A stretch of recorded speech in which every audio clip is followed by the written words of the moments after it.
Welcome to another episode of Business Fumbles. Today, we are doing things a little bit different because today we're going to talk about fumbles. And guess who's in the hot seat? Surprise! So, we're going to have fun, but we're going to give you guys, some good stories that you can learn from. So, we're going to start, by I'm going to ask Tim a question, I and then was he not will. too prepped on this. I just want you all to know. And then we're going to, he's going to bounce back on to me. So, Tim, Yes. you have been in the restaurant industry hmm for a very long time. Yeah. Guys, he's a manager, like in the restaurant industry. I And guess what? It's on the strip here in Las Vegas. Yeah. Go figure. Yeah. So, being in that industry, sometimes me and you talk a lot. Yeah. And I wanted to get your views on what irritates you the most because you're in that top management hmm and sometimes you get frustrated because you see the same thing over and over. hmm What's some of those things? When you ask that, you talking more of like in the realm of like what I see the business doing since I'm in that position. I could see their decisions, or how I see that they interact with customer service, or like The what business side, the the bus- first question. the first question. Yeah, Okay. like certain things that you see that they do that is not going to work, but they continue, you know, to repeat it over and over. I think the first, and this is not just in restaurants, Uh-huh. but it's in everything. But restaurants, the only way a restaurant could really, how are they able to buy food, prepare it, pay for people to prepare it, pay for people to take your order, pay for people to clean your table, and the food is relatively affordable. Mhm. The only way is if wages are manageable, if cost of the goods are low. Restaurants are one of the most tightly managed margin ratios that Yeah. you've seen. They're looking at they measure how long it takes to make a certain dish. They measure like, okay, it takes them about 5 minutes to do that. That's this many hours out of with this many cooks on. They look at everything. So because they're so meticulous about hours, Mhm. cost, P&L, all that kind of stuff, the problem is when things are slow, when things are difficult, and of course, everyone does this, cutting on labor. Yeah. But the first thing they jump to and the main thing they look at is where can we cut on labor? Labor is a major expense. Mhm. But labor, I look at it in the way of like credit. You can manage your credit by controlling your credit card. Yeah. If someone says, hey, your credit is getting out of control, stop spending. Stopping spending will help you to not get deeper in the hole. Yeah. Yes. But it's not going to get you out of the hole. So the thing that bothers me the most that I see in restaurants is when you're in a hole, you're already seeing revenue going down, you have debt, you have investors, and you're going, well, how do I make ends meet? Cut.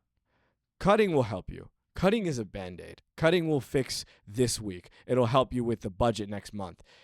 But is it going to make you more money? Management and others don't look at them, and owners especially, in my opinion, nothing against my owners, but they're quick to just cut, invest, change your menu, Yeah. give people things. Honestly, marketing and social media is the number one way to increase revenue. Yes, cut, save money. But that's not the first thing you should be looking at. Yeah. The number one thing I would say for restaurants that really bothers me is you're not looking for the future. You're looking at today's bill. Today, yeah, Mhm. that is so true because, I manage, several restaurants and you are absolutely right. They cut the hours. But I get what you're saying because when you cut the hours, what's the likelihood that your employees, the good ones, don't go out and find another job Mhm. because they need their hours. You Mhm. know what I'm saying? Mhm. And then two, they don't look at how it's going to affect their staff because Mhm. I know for a fact that the restaurant is the heaviest turnaround with Easily. employees Easily. because you get a lot of people coming and a lot of people going. Oh yeah. And they don't realize that when you have a high turnover rate, it Mm-hmm. affects your rate with unemployment and all of that. They Mm-hmm. don't get that No. because they're not paying attention to it. So Yes. it makes perfect sense at what you're saying. Mm-hmm. And I think another thing, a secondary thing that really, really is a big fumble that a lot of, especially people in management, people in executive positions, do, a lack of transparency with the staff. Oh, I okay. feel that you need, if you're going to tell people what to do, Mhm. you need to earn their respect. That is, respect is in any, industry, but for a high turnover industry like restaurants, being able to say, hey, it's very common a restaurant loses 30% of its staff in a year. Yeah. They cycle that out pretty often. I think that's like an average stat. To be able to say, I only lost 15% this year. I think the restaurant I work at, I think we manage around like a 15-ish% of staff changing. We have many, myself included, many people who've been there for 4, 5, 6, 9, 10 years. We have two Mhm. who've been there for 13, 15 years. That place has Dang. been open. And I think the reason for that, not to gas up my place, but the reason for restaurants being successful is transparency. When there is going to be a closure, when there is cutting of the budget, when there is low hours, don't just tell people, we got to cut. Explain to people, hey, remember when we added this? Remember when we did this? Remember when this happened? Do you see the economy? These are causing us to make these decisions. This is not personal. This is not to you. Just be honest. And then it goes in the other direction. If you're letting someone go because they're not performing up to par, Mhm. tell them that. They're so afraid of someone suing them or saying something negative, like they said I was bad at my job. Yes, you were. Yes, you were. And I have the numbers to back it up. So and so has not had this many people, this many credit card chargebacks, this Mhm. many wrong payments to the wrong check, and then I had to undo it in the back end. And I know that it puts a lot of what's the word, pressure Mhm. on the staff to perform. Yeah. Yeah, do that. If you can make them perform better and then they see their numbers better because you were on them and they go, wow, I'm a better worker because of this. And Yeah. that's on you. And then now your business benefits and then now they want to stay longer and now you have less turnover. It's just a domino effect. Well, Do you okay, I'm disagree? going to be the Go ahead. devil's advocate Go ahead. in this. Yeah. I do agree with you that transparency is everything. Mm-hmm. But this is a question to you. Mm-hmm. How do you think that would work with our current society? Because you're dealing with a lot of people that feels entitled. Mm-hmm. Entitled people don't accept criticism Mm-hmm. much because everything is because. Mm-hmm. This happened because Mm-hmm. that happened They give you a because. reason why they Yes. underperformed. Yes. So how do you think that they can make that work in this type of environment? I would say this is kind of the issue that we're running into when it comes to, like, okay, America has an obesity issue, right? Mhm. I'm gonna connect the two.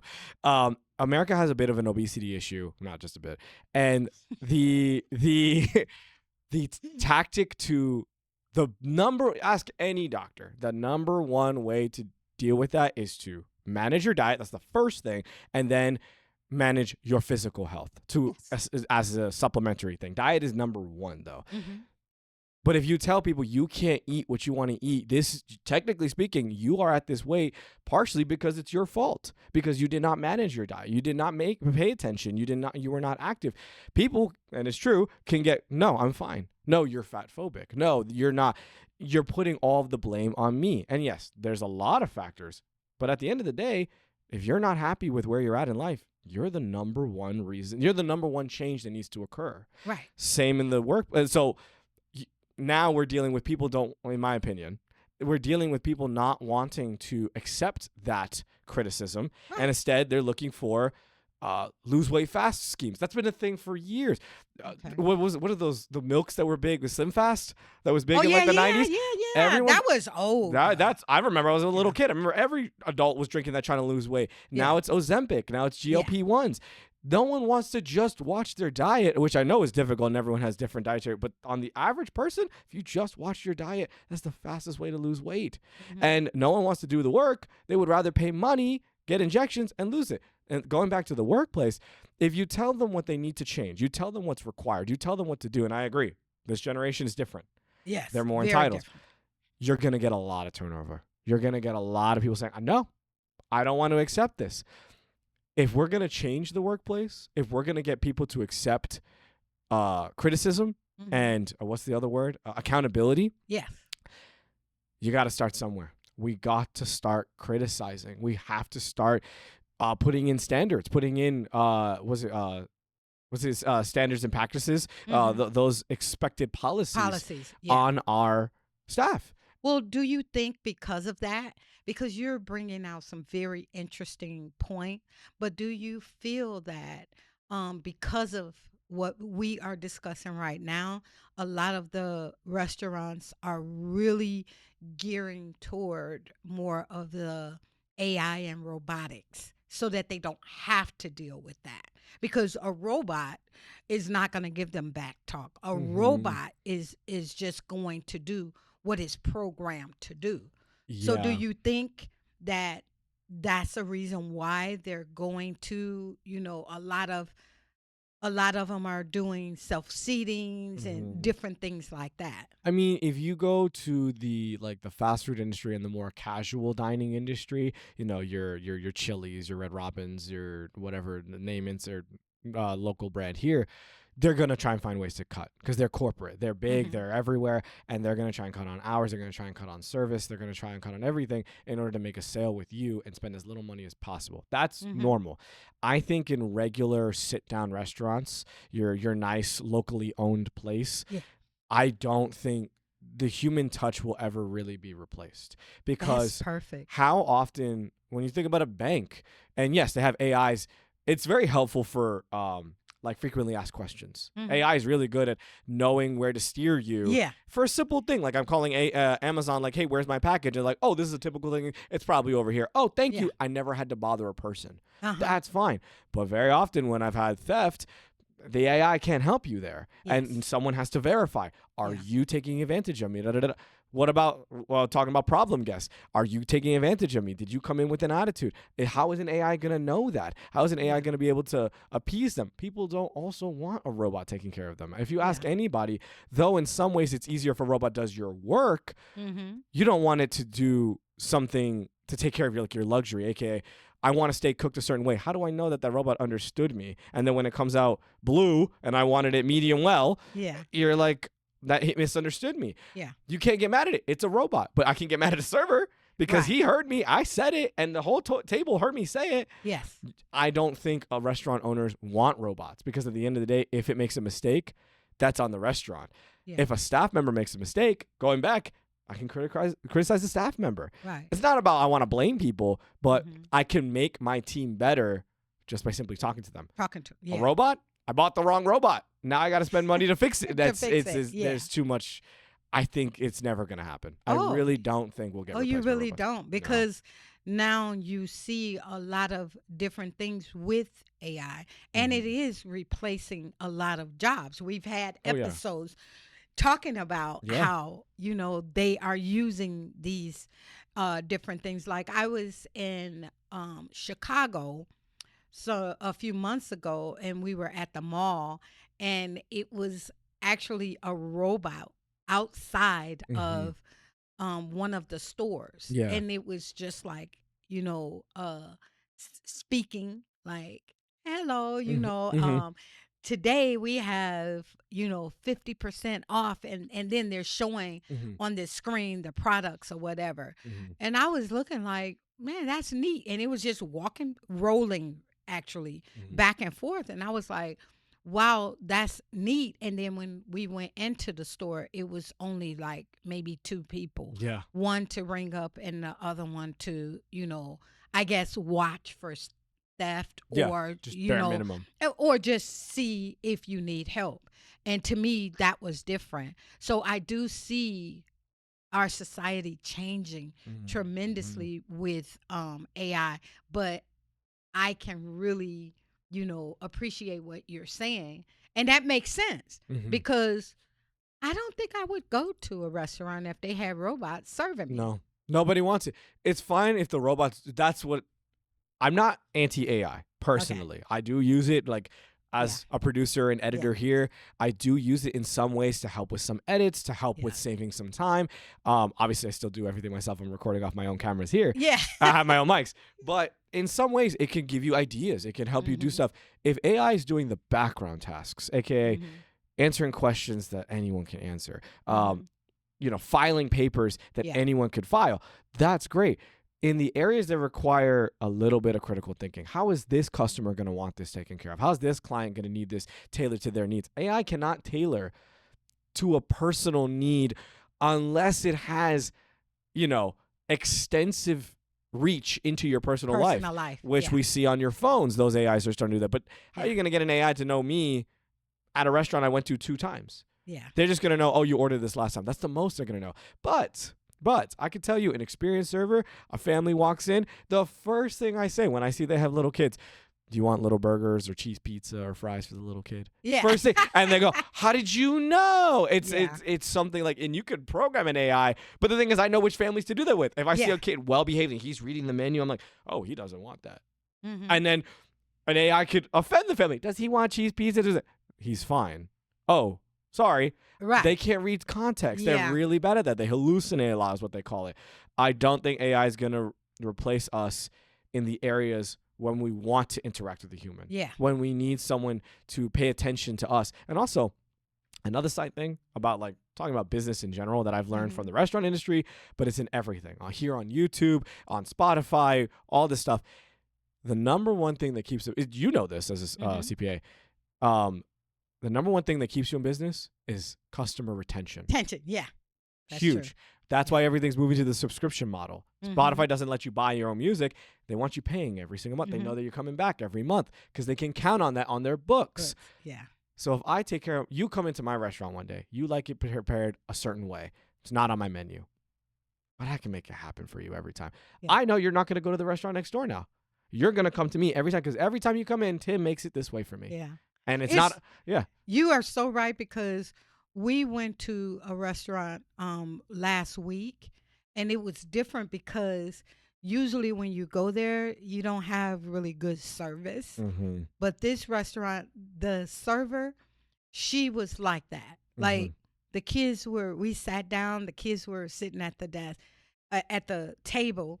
She just came over. She had the coloring thing and the crayons, right? Because they always give you that.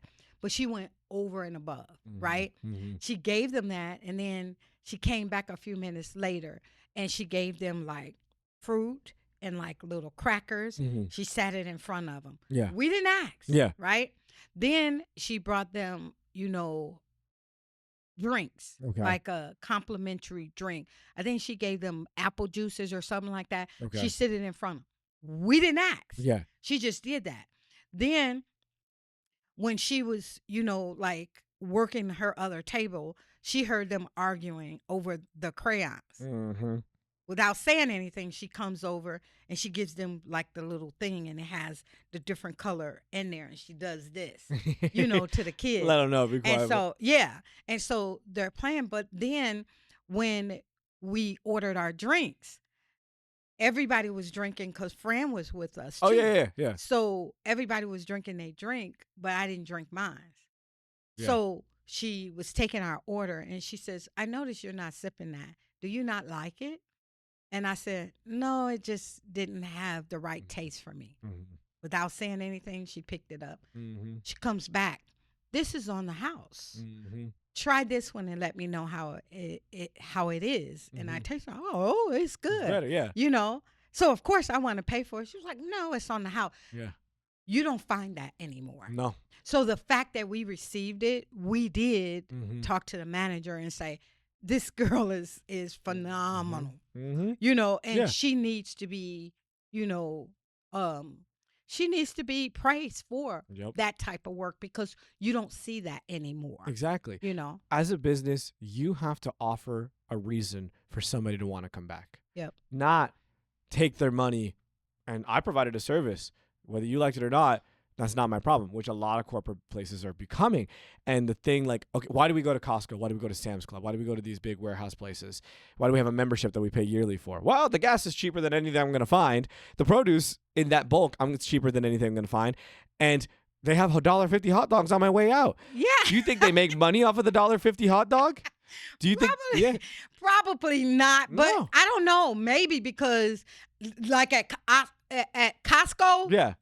they got more people in that line to get the food than Yes. they do the product. Yes, but what happens is they only need maybe 1 out of every 10 of them who's buying a hot dog. You know what? While I'm here, I might as well get my groceries done. By yeah. offering one service that you enjoy, Mhm. they'll try the other stuff. Stuff, You might yeah. be a bar and restaurant and your drinks are phenomenal, but your food's okay. And so I would have never eaten there because I'm not crazy about the food. But you know what? I sat down with my friends. Yeah. I got some drinks. I went, you know what? While I'm here, I'll eat some food. I'll try it. That is what you do. You find what you're good at. You get people in. And then you offer some other stuff. Yeah, maybe you don't make as much money on the other stuff. Maybe you make money off of the main thing, Mhm. but it's more. And you retain your customers. That is the number one thing that bothers me. We are in the customer service industry, in my industry. Mhm. We are serving customers. And I know there's that old saying, the customer's always right. Right. Yeah. I don't fully believe that. the customer's not always right. Yeah. But as far as you can make them believe that, Mhm. that is your job to maintain. Yeah. So give away a cheese pizza here. Give away a side of fries here. Someone is in a long line next door waiting for something and they want a Coke. Yeah, okay. You should charge. You should always not give away free stuff. But if you have an extra one that you made off to the side, give it away. You Give it weren't away. planning on Yeah. selling it anyway. Yeah. Give it away. Guess what happened? I've done that. I've had that where we had these Coke cans that we couldn't sell because we used the gun and it's against like our license or whatever. Like we don't sell those. And so I was like, oh, okay. Someone came in. They were waiting 3 hours for another restaurant and I gave them some sodas. They said, you know what? That's too long. Thank you for giving us. We're going to come in and eat here. So we gave Wow. away soda, which by the way, cost nothing to a restaurant. And we actually sold product Yeah. because we showed a little kindness. Kindness. Yeah. Exactly. Kindness is always there. Kindness is underrated Wow. in business. Hey, so It- you gave us a lot to think about. Yes. This is good. That's because I don't work in the restaurant industry, so I think that you shined a light on a lot of the things that not just you, maybe other people that's in that field Mhm. also see. Mhm. Because me being in the industry that I'm in for 30 some years, man, Yeah. you see a lot. Oh yeah. You see a lot. Oh yeah. So, with that being said, what is your question for me? For you in business, I would say, because you also work with clients often, right? Yeah. Yeah, that's kind of like your bread and butter. When do you determine? Because we're talking about keeping clients. Mm-hmm. When do you determine this is more trouble than what it's worth? At what point is client retention no longer a priority and preserving the business is more of a priority? For me, Yeah. um, Do you have an experience that that's taught you that? that's an easy one for me. Really? Because with me, I am a person, that really pays attention to I pay attention to myself, I pay attention to my staff, and then I pay attention to my client. Mm-hmm. And when they come in, it's natural for them to have a complaint Yeah. because it's all new, right? It's all new. But every time I see you after we start working, there's a complaint. And then I pay attention to my staff, meaning like when they come in, and it's funny when that client comes in and my staff is, I got one of them doing this, or I have another one, that pretending like pretending like they're super busy, Yeah. because they don't want to deal With with that person, Yep. or that right there is a sign that this might not be a good fit, Okay. because we have a very relaxed atmosphere, Mm-hmm. and we laugh and we joke a lot. When that changes, because we have spurts where it's very quiet and everybody's working, Mm-hmm. you know, that's fine. But when it gets to a point, like for example, I had a client that was a restaurant, and it got where nobody wanted to work with them. Oh wow. Nobody wanted to deal with them. So I had to make that tough choice to say it's better for us to go our separate ways. Okay. We wish you the best, because every client that I have, I do wish the best. I still recommend their places. Mm-hmm. If somebody come in, I don't have any hard feelings, but when it comes to that point where I say, "Hey, can you do this?" and my staff is saying, "No." Mm-hmm. They're just disconnected. I think that this is where that principle comes in, that all money ain't good money. Yeah, So you I have agree. to let them go, you Yeah, know. yeah, So I think that for me, that's an easy one. yeah, I usually pay attention, and I can figure it out within a month or two yeah. that it's if it's a good fit or if it's not. Okay. And I literally, no matter if my staff is wrong, I'm always going to be on my staff side. That's good. I'm always going to take my staff side. That's good. But then afterwards, I do sit my staff down and say, "Hey, you were wrong, and I don't want to see it again." Okay.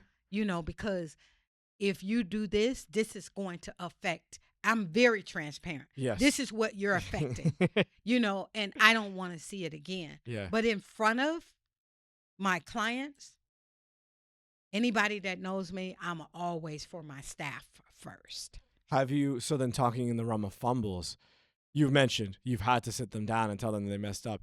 Have you ever had like a note, like this is I remember this fumble because you listened to your staff? Well, okay, yes. We had a client come in. It was a very large client. Okay. It required maybe two people to work on this client um, monthly, Wow. because they had over, I'm going to say, maybe 30 bank accounts, maybe Wow. more than that. And so the business was, the type of business it was like this guy would form partnerships. Mm-hmm. Okay. And the partnerships was, you would, for example, you would partner with him, and it was sort of like a rental type thing. Okay. And they would rent out the property. You would buy a property, you rent that property out, right? Okay. And the property would be like on Airbnb verbal, or like maybe a monthly. Okay. Like maybe you rent it out to traveling nurses and Okay. stuff like Yeah. that. Okay. I see. So you're collecting this money, a lot of money every month. Mm-hmm. And so this client came in, and when we first started doing the work, it was a lot Yeah. because we had to do some catch up work. Well, one of the main accountants that worked on that, after working with this person for about 3 or 4 months, she said, "I don't think this is a good fit." And I was like, "Well, why?" So I'm going to use the term she used, Okay. but I'm not going to say that I agree with it. Okay. Okay. Right. Yeah. But she said, "This guy's a fraud. This is a Ponzi scheme." Okay. So I said, like, we can't say things like that without having proof. And so her response was, "Okay, we can do it." Mm-hmm. Right. So there was things that happened in the process. Mm-hmm. So I'm going to explain to you how it became a something that we all started to pay attention to. Okay. The way at first when they started working with us, they would form these partnerships. And I want to bring this part out because a lot of people make this mistake. Okay. They form partnerships with people that they trust. Like me and you've been best friends for a lot of years. Yeah. So I can do a partnership with you. Yeah. We don't need no paperwork and anything because I trust you, you trust I me. know you. Exactly. Yeah, big mistake. Or family members. Mm-hmm. Oh, that's my sister, that's my brother, that's my husband, Mm-hmm. that's my wife. We're gonna form a partnership, you know, and we don't need no paperwork because that's my Yeah. family. You know. We Yeah. can do that. Yeah. So this is how a lot of the partnerships transpired, Mm-hmm. right? Yeah. And so they would go into the partnership, and when they first started, it was all on one company, Okay. one big company, shell of a company, was housing all of this data. Yeah. And so then the partners would call and say, I was told that I can write off um these expenses, or I can get a part of the depreciation on that house, Okay. or it was different things. And so at that point the accountants was coming to me and saying, oh, they want to do this, and I was like, no, you can't do that. Mm-hmm. Well, why can't I do it? Well, because it's under this one company. All of the expenses, all of the depreciation, all of the income is under that one company. Mm-hmm. Now, when you pay that person out, they're going to get a 1099 for the money that they receive, Yes. Yeah. you know? And so a lot of them was saying, but that's just treating me like a contractor. We're not partners. Well, that's the way that it goes because that's the way that you set it up. Mm-hmm. So what started happening is, okay, I'm going to create the partnership. Okay. And then there's two names on there. And then the house is up under that. Mm-hmm. And then you have that managing partner. Okay. So what started happening then was we started separating, and you had the different books and different companies, Okay. right? Yep. So then all of these transactions is coming through. And so the accountant was like, okay, well, what is this and what is that and what is this, right? Send to ask my accountant. Well, when the responses start coming back, and accountant, all they're going to do is put it where you say it goes. Yeah. Right? Yeah. Because that's what our job is. Mhm. Right? So we started doing that. But then issues started coming up where, oh, why did the manager take this $6,000 from the account? Yeah. And so you ask that manager, oh, that was reimbursement for the furniture to furnish the house to be able to rent it out. Okay. So then the questions start coming, well, how do I know that it cost that amount? Exactly. Where's Where's the receipts? So then the accountant started saying, after that happened once, now, okay, what is this? Well, this was for the couch, this was for TVs or whatever. Then she started saying, okay, I need the receipt. And so, well, we don't have the receipts. Well, I'm not able to put it there until I get a receipt Mm-hmm. because ultimately, we don't have to question you. Yeah. We don't. Yeah. We're going to put it there because that's what you said. But if the IRS, comes and audits they you, question- you yeah. better have Exactly. your receipts. Yeah. It's not our job. Yeah. We're just trying to protect you. Yes. But then it got to where that accountant was like, no, if I don't have a receipt, I ain't putting it over there. Because now Mm-hmm. she understands that the other party can come and ask these questions, Yes. right? Yeah.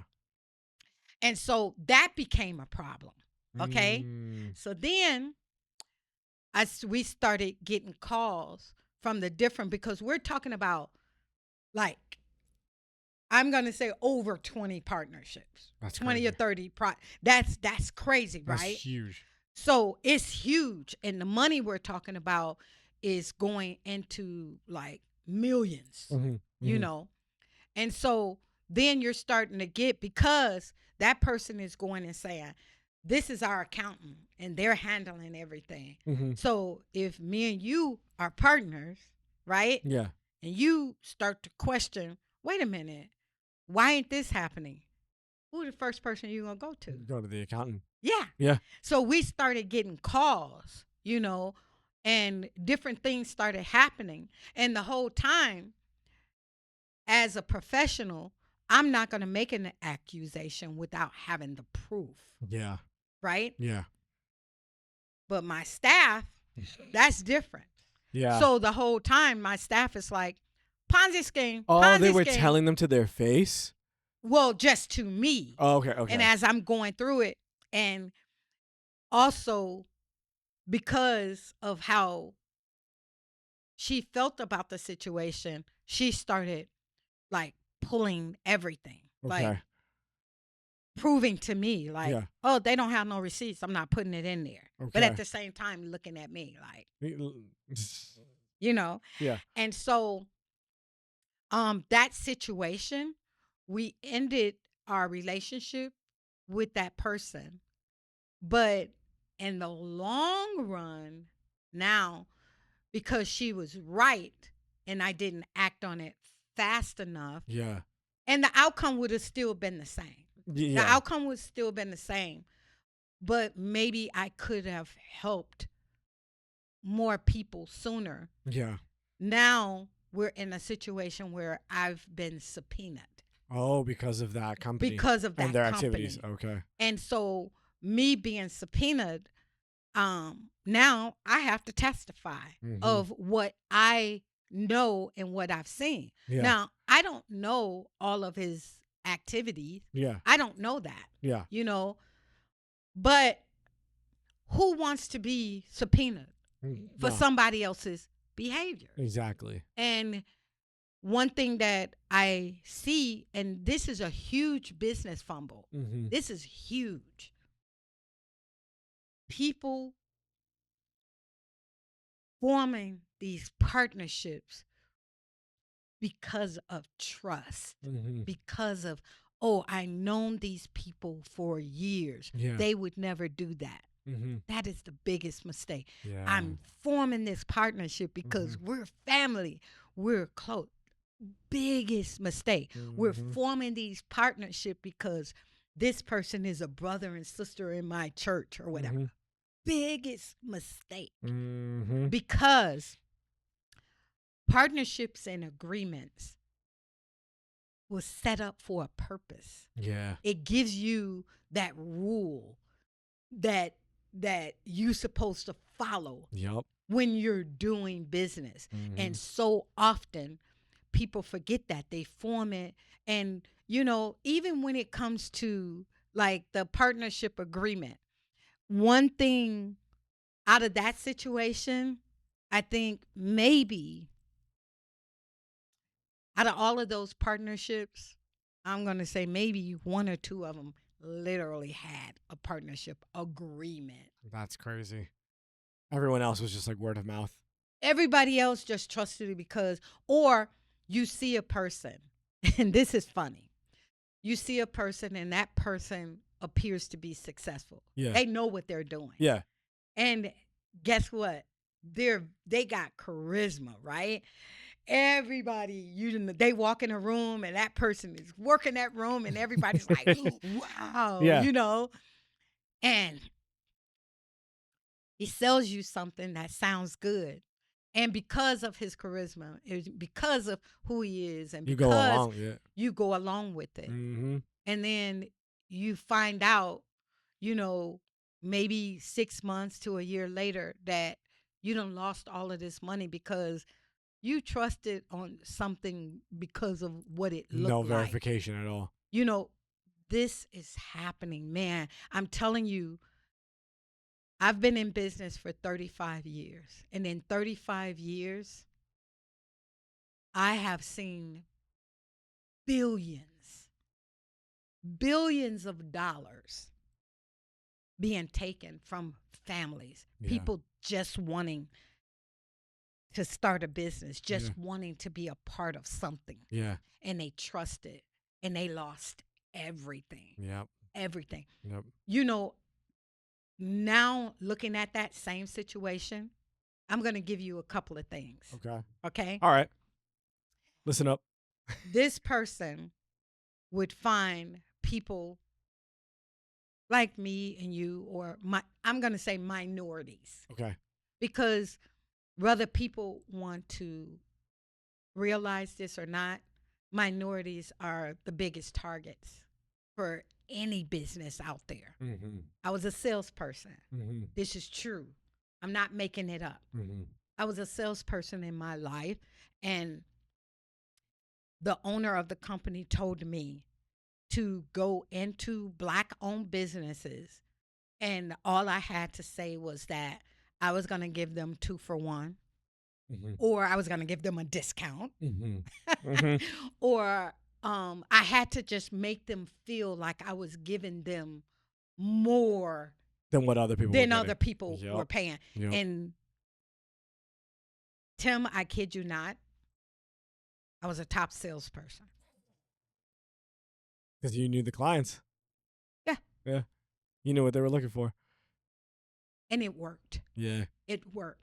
So that's why I do what I do now. Mm-hmm. I educate. Mm-hmm. Because even though I was a top seller, I had to take care of my family. Yeah. I had to do what I needed to do to make the money. Yeah. Did it make me feel good? No, it didn't. Yeah.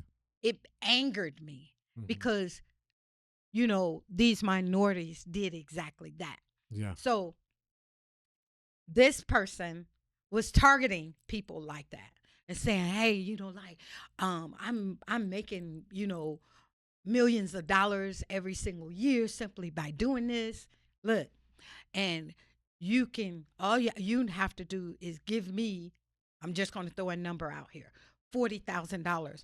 We're going to go and we're going to buy these units. I know these people that own the house. I can get the house for us Mm-hmm. at this price. You invest the 40,000. And when you invest the 40,000, right? Yeah. We're going to get the house. I'm going to put it on Airbnb or Verbo or whatever it is, and we're going to be bringing in about $10,000 a month. We'll start off by making sure that you get $2,000 a month Mm-hmm. extra income. Mm-hmm.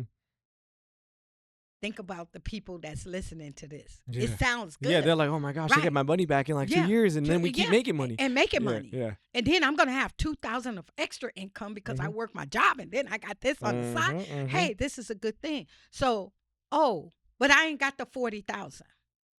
Okay. Now you gotta go. Give you 2 scenarios. Okay. I can help you get the loan. We're going to do an auto loan.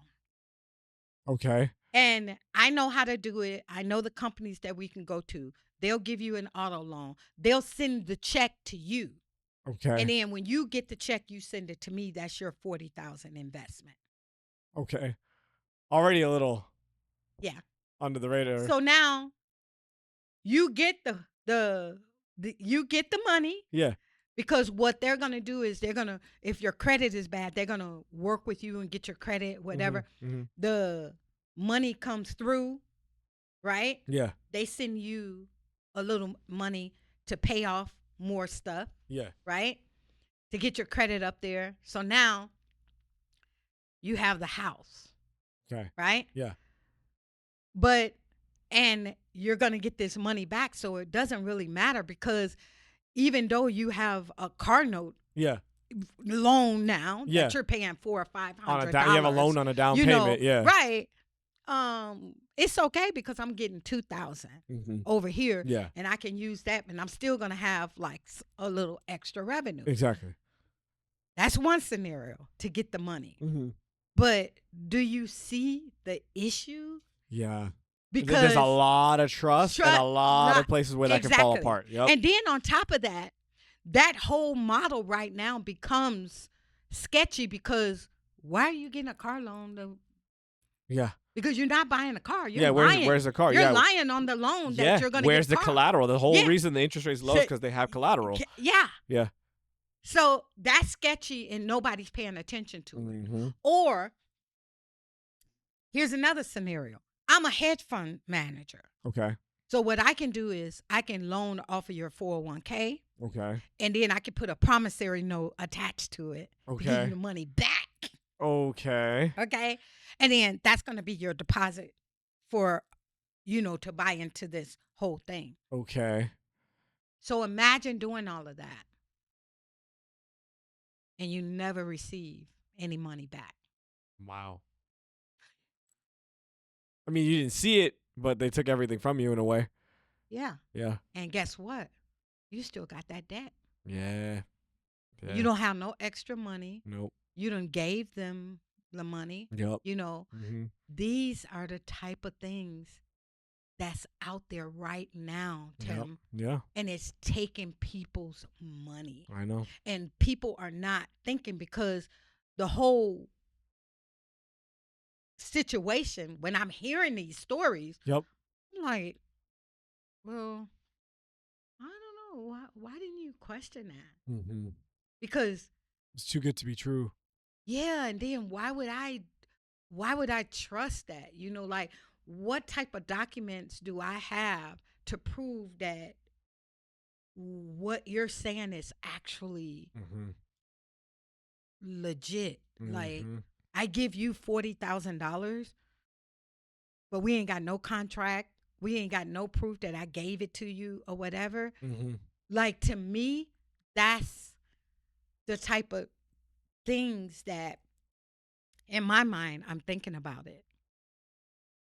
But I also see, because out of 35 years, very seldom I can tell you that the percentage of this happening to white people, oh yeah, slim to none. They don't target them that way. No, they're targeting the minorities.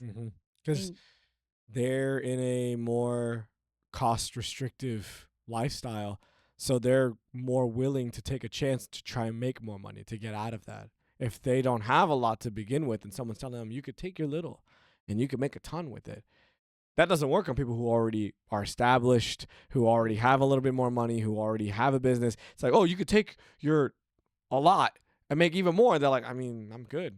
I don't need any more. But if you go to people who need more money, you can take advantage of them. It's a very common thing. I've seen it. I've seen it a lot, especially growing up in like East Side Vegas. Very common. And that's sad though. Have you ever seen, those payday loan places? Yeah. One of the worst decisions.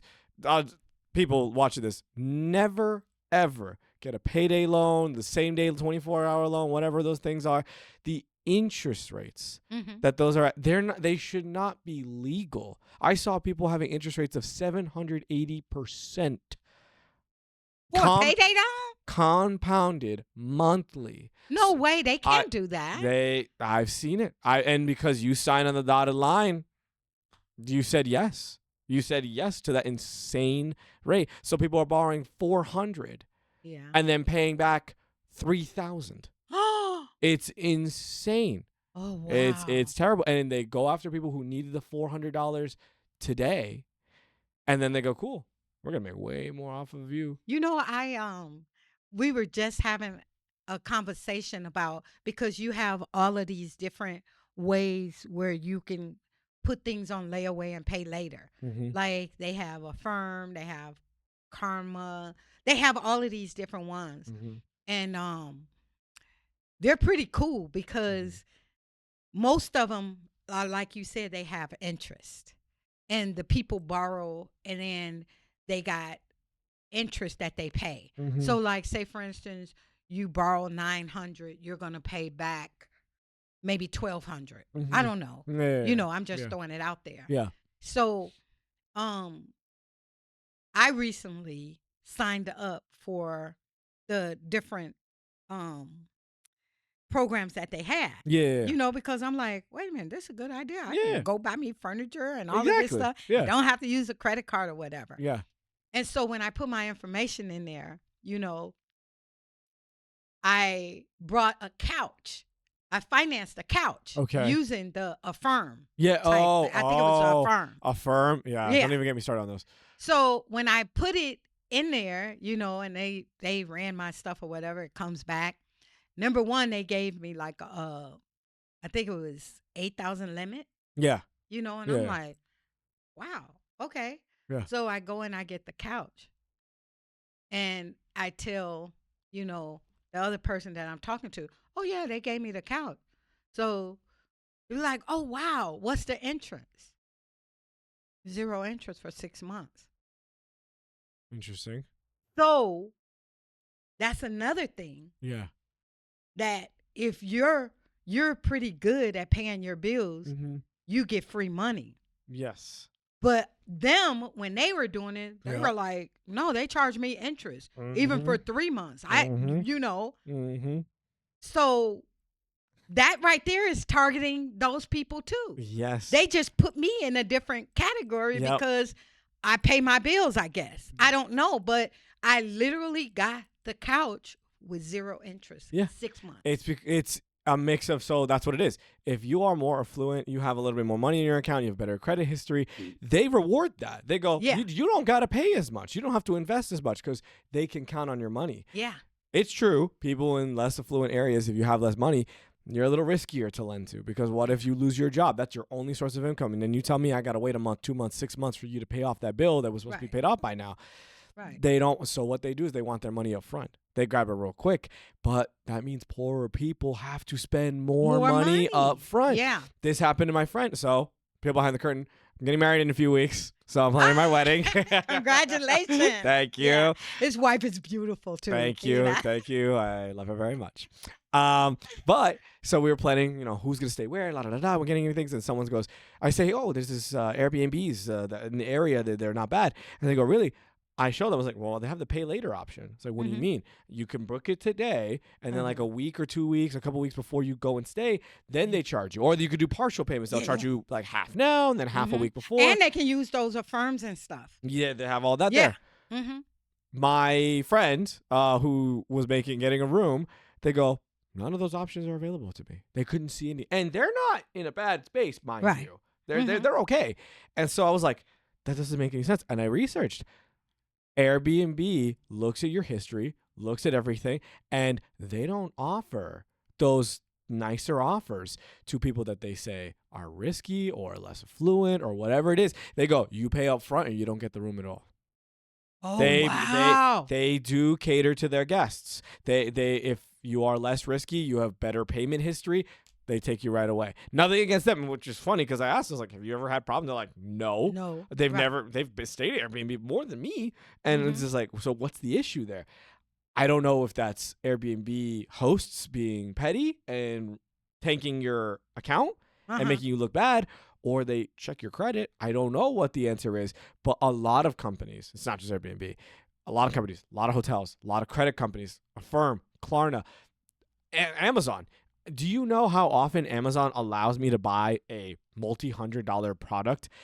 Don't do a credit check and just pay it off $30-$40 a month. What? I can do that.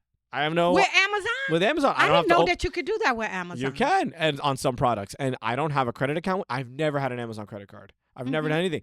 But sometimes on some products they'll be like, "Why don't you just give us $30 a month?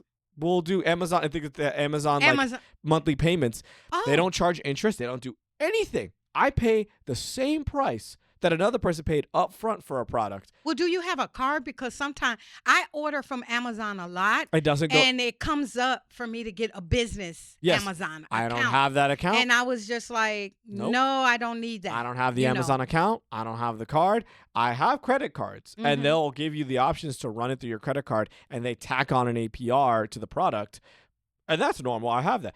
There is also just Amazon monthly payments. That's crazy. So if you're a good customer, you buy a lot, you have a lot of shipments coming in, they offer that to you. I've bought cell phones. I have bought cell phones through Amazon not through my carrier or whatever, unlocked phones, and I paid monthly for the phone. And they didn't charge me APR. They didn't charge me interest. They didn't Maybe charge I'm me not nothing. paying attention to that. Yeah. Because a lot of times when I go on Amazon, Mm-hmm. my card is attached to it, so I just hit purchase. Yeah. Maybe I need to Me start too. looking at the Most of the time, options. there are Yeah. payment options, and it's select for product. It's usually big price products. Oh, Like, I don't buy nothing big. no, like technology, furniture, Oh, things of yeah, that yeah, nature. yeah. Usually, Amazon will offer I that. want to try that. I It's want not to bad. see. I think that it's a good thing to, like, I really like, Mm-hmm. being a person in the financial industry. I Yeah. really do like Mm-hmm. Affirm, Karma. I love those products because it allows people to get things done that they Mm-hmm. need to get done. But I do agree that a lot of people use it foolishly. Yes. I don't think that you get approved on a firm for 500 and then you go buy 500 or 800 or Exactly. 2000 on clothes Yeah. and purses. Yep. That's crazy. And then you still I have to think pay it back. Right. I think that you should start using that to really, fund your dreams. If Yeah. you want your own business, you can get a card, Yep. and pay for your business Yeah. license, pay for the material you need to get started. Yeah. I think that those things need to be used Yes. to put you in a better situation. I agree. I don't. Yeah. There's a lot of we're not quite a financial podcast, but Mhm. like going Right. into a bit of the financial. I watch a lot of financial podcasts.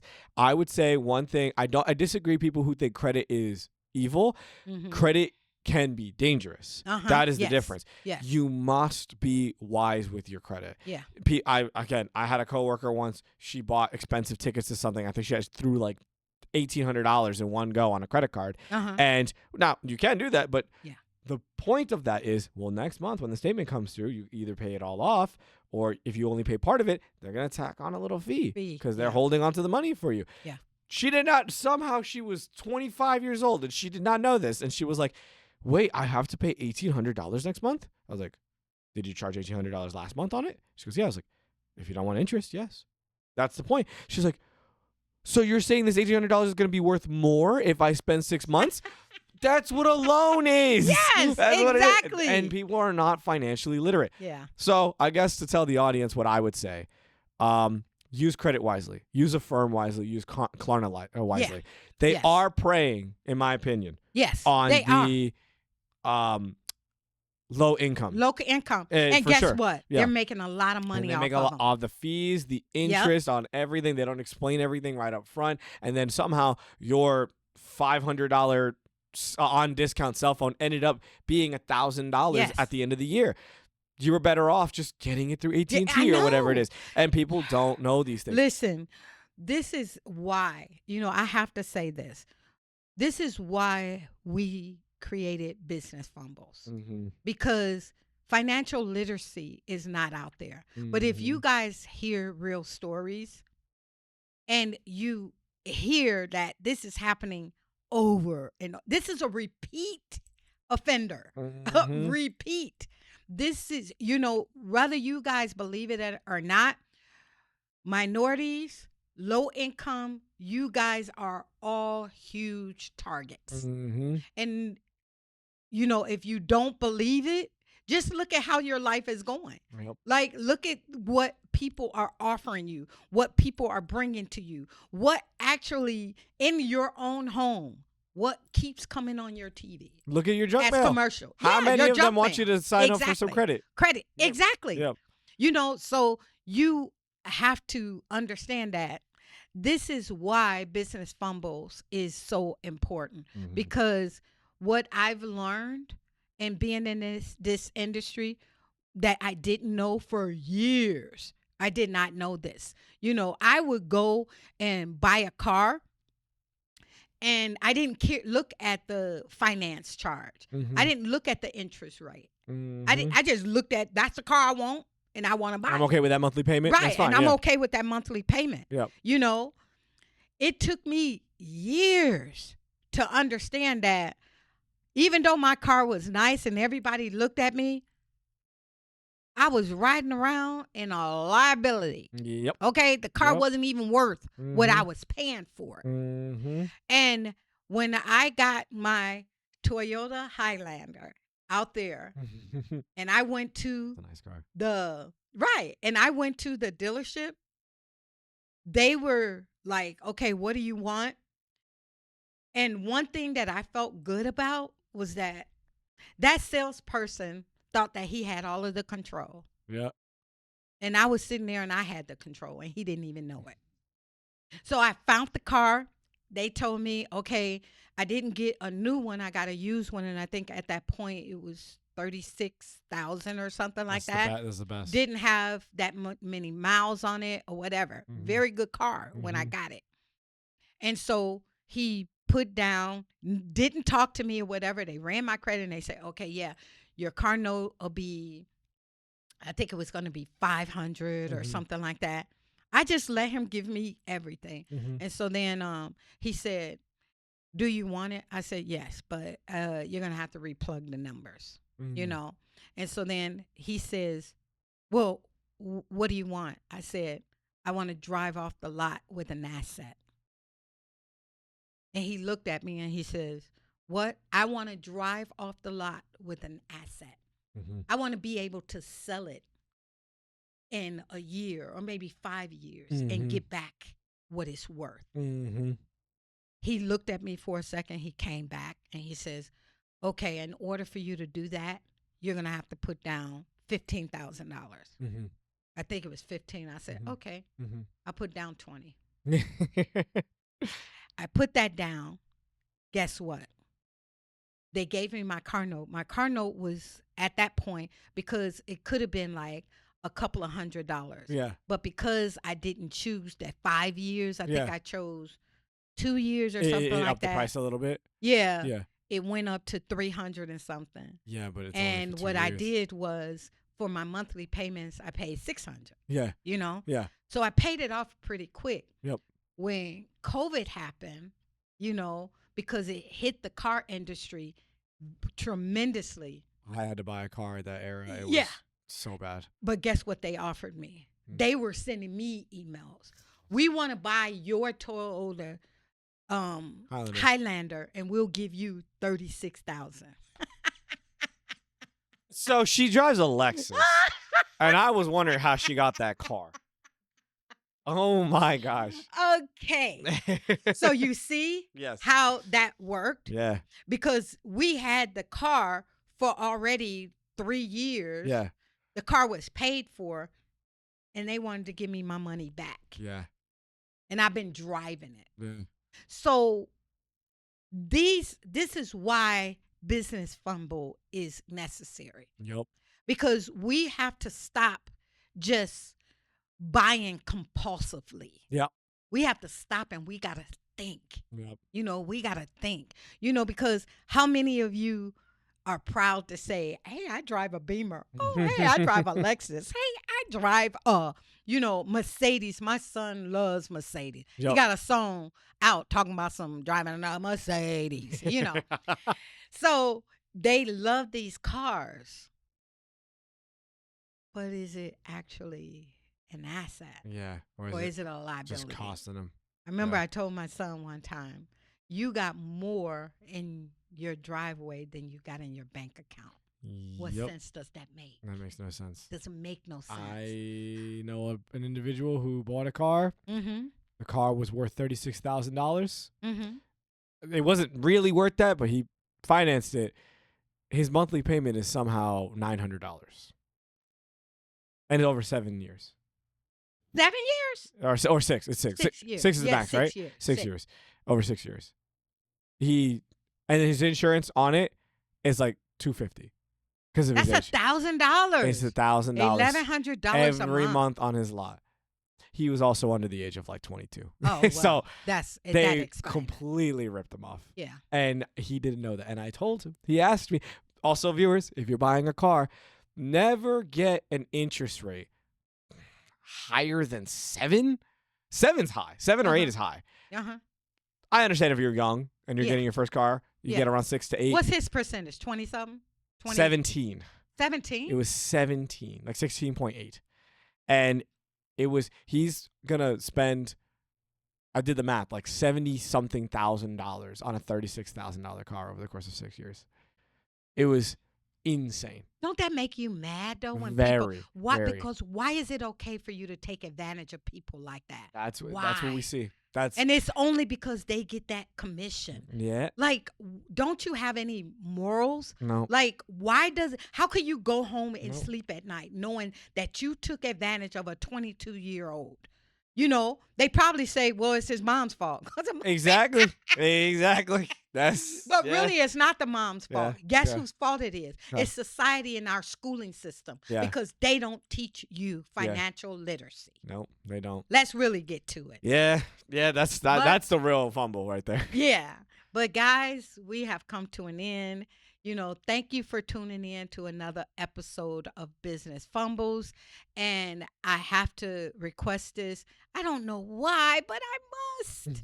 But you guys need to subscribe to the YouTube channel and make sure that you watch every episode Yeah. because each one is going to give you information like this. Mhm. So make sure that you hit the subscribe. If you have a business and you have a story, please hit us up.